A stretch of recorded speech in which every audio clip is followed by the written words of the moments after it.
You are watching खबर face to face. पक्ष ने महिला आरक्षण बिल गिरा दिया।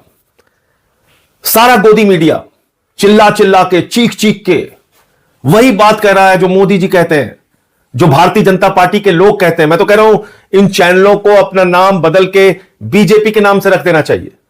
बीजेपी का मीडिया प्रकोष्ठ बन के लोग काम कर रहे हैं। एक झूठी और भ्रामक खबर कि महिला आरक्षण बिल विपक्ष ने गिरा दिया, यह चलाया जा रहा है। और कल से मैं देख रहा हूं पूरी की पूरी भारतीय जनता पार्टी महिला हितैषी बन गई है। वो पार्टी जिसकी मातृ संस्था आरएसएस ने 100 वर्षों में एक भी महिला प्रमुख नहीं बनाया आरएसएस का। वो पार्टी जिसकी मातृ संस्था आरएसएस में महिलाओं का प्रवेश वर्जित है। वो भारतीय जनता पार्टी और जनसंघ जिसका आज तक कोई भी अध्यक्ष महिला नहीं हुआ। वो पार्टी, वो बीजेपी जो मणिपुर पे खामोश रहती है, हाथरस पे खामोश रहती है, अंकिता भंडारी के मामले में खामोश रहती है, जो बलात्कारियों को संरक्षण देने का काम करती है, वो कल से महिला हितैषी बन गई है। और मैं देख रहा हूं कि पूरी की पूरी गोदी मीडिया उनके पक्ष में खड़ी है। पहली चीज तो मैं देश के लोगों को स्पष्ट तौर पे कहना चाहता हूं कि महिला आरक्षण बिल 2023 में जो पास हुआ था वो देश भर में लागू हो चुका है। यह उसका नोटिफिकेशन है। 16 अप्रैल 2026 को, 3 साल के बाद, याद रखिएगा 3 साल के बाद इस बिल को नोटिफाई किया मोदी जी ने। 16 अप्रैल 2026 को, आज 18 है, कल 17 थी, उसके पहले 16। ये देखिए आप, तो ये कौन सा बिल नोटिफाई हुआ है? 2023 में जिसको सारे विपक्ष ने, पक्ष ने, सब ने मिलकर पास किया था, महिला आरक्षण बिल, वो पास हुआ है और वो नोटिफाई हो चुका है। अब जो कल बिल गिरा वो क्या था? वो था देश के टुकड़े टुकड़े करने का बिल, जो भारतीय जनता पार्टी टुकड़े टुकड़े गैंग बनके देश भर में लागू करना चाह रही थी। उत्तर और दक्षिण का झगड़ा कराना चाह रही थी।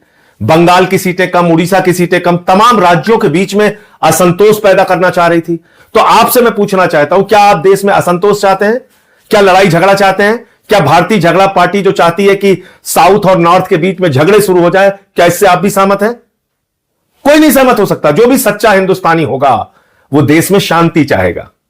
और इसलिए सारे विपक्ष ने ये डीलिमिटेशन का बिल, ये महिला आरक्षण बिल की आड़ में जो एक घिनौना खेल खेलने की कोशिश भारतीय जनता पार्टी कर रही थी, वो संशोधन गिराने का काम किया है। वो संविधान का संशोधन गिराने का काम किया है। 23 का पास हुआ महिला आरक्षण बिल आज भी लागू है, उसमें कहीं कोई परिवर्तन नहीं हुआ है। अब वो क्या था ये भी आप सुन लीजिए। महामानव ने 2023 में जो महिला आरक्षण बिल पास किया था, उसमें उन्होंने लिखा था कि पहले जनगणना होगी, जनगणना के बाद डिलिमिटेशन होगा, डिलिमिटेशन के बाद आरक्षण होगा। यह किसने लिखा था?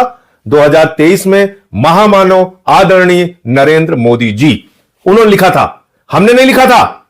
गोदी मीडिया के लोगों, हमने नहीं लिखा था, यह आपके महामानव आदरणीय नरेंद्र मोदी जी ने लिखा था 2023 के बिल में। और तब हमने कहा कि भाई 543 में 33% आरक्षण देके मामला खत्म करो ना, क्यों इतना लेट कर रहे हो कि पहले जनगणना होगी, फिर डिलिमिटेशन होगा, फिर आरक्षण होगा, और ये 29 के बाद यानी कि 34 में लागू होता मोदी जी के हिसाब से, जो 23 के बिल में है। अब वो 3 साल के बाद कह रहे नहीं नहीं साहब, हम बड़े हितैषी हो गए हैं, हम तो बस इसको पास करना चाहते हैं।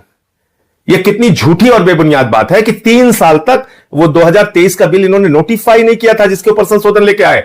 16 अप्रैल 2026 को आनंद फानंद में उसको नोटिफाई किया इन्होंने। और अखबारों की हेडिंग आप देखिए। चलिए, गोदी मीडिया वाले गलती करते हैं, बात समझ में आती है, मैं आपको दिखाता हूं। ये अखबारों की हेडिंग पढ़ के तो मुझे इन लोगों के दिल दिमाग पे तरस आ रहा है कि क्या ये सोचते हैं, क्या कैसे काम करते हैं। महिला आरक्षण बिल लोकसभा में गिरा, हिंदुस्तान अखबार की प्रमुख हेडलाइन है। अब आप देखिए, महिला आरक्षण पर विपक्ष का अड़ंगा, दैनिक जागरण अखबार की हेडलाइन है। ये आप पढ़े लिखे संपादक होके अखबारों के, आप इस तरह की खबरें, भ्रामक और झूठी खबरें फैला रहे हैं। महिला आरक्षण बिल तो लागू हो चुका है देश भर में। आगे बढ़ते हैं। अब बात आती है डीलिमिटेशन के नाम पे ये क्या करना चाह रहे थे।